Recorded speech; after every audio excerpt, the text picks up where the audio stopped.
Siapa kata spacer tak boleh pakai? So hari ni Wan Cina berada di APD Circuit. Okay, ini adalah drift event untuk 14 hari bulan dengan 15 hari bulan. Yang hari itu Wan Cina letak video. Okay, so hari ini tajuk Wan Cina nak cakap adalah adakah spacer itu boleh dipakai? Okay, so sini semua kereta drift pun dah terpasang dengan spacer.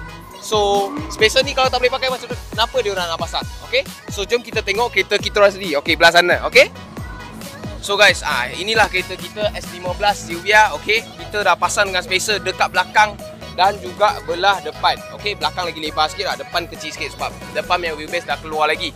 So pertama, kenapa kita pasang spacer ini adalah kerana nak bagi dia lagi lebar. Okay, yang kedua adalah improve handling. Okay, dah lebar mesti improve handling. Tengok suara enjin orang. Okay, so guys, lari tajuk sikit. Ini memang GT Radial SX2 lah. Yang hari tu Wan Cina kata kereta drift kita orang memang pakai tayar ni untuk drift. Okay, so kembali kepada tajuk kita, spacer ni. Okay, so spacer ini yang pertama kita kena tengok kualiti dia. Okay, so kualiti yang kurang dia akan menyebabkan vibration juga. Sebab apa? Sebab dia tak cukup fit. Okay, spacer ini kalau nak pasang dia memang kena fit dengan kereta. Dia memang tak boleh ada kekosongan dekat spacer itu sebab dia akan gegar.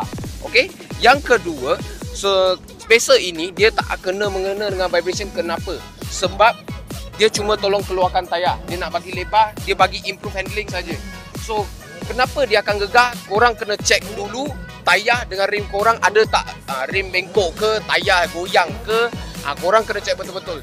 Sebab benda ni memang sensitif. Kalau dah pasang benda ni, dia akan lebih sensitif kepada rim dengan tayar. Okay, so korang cakap spacer yang tak bagus tu memang mustahil. Okay, spacer ini satu barang yang sangat bagus untuk nak lebarkan, untuk improve handling lah kalau rim tak cukup keluar. Okay, so itu saja untuk video kali ini.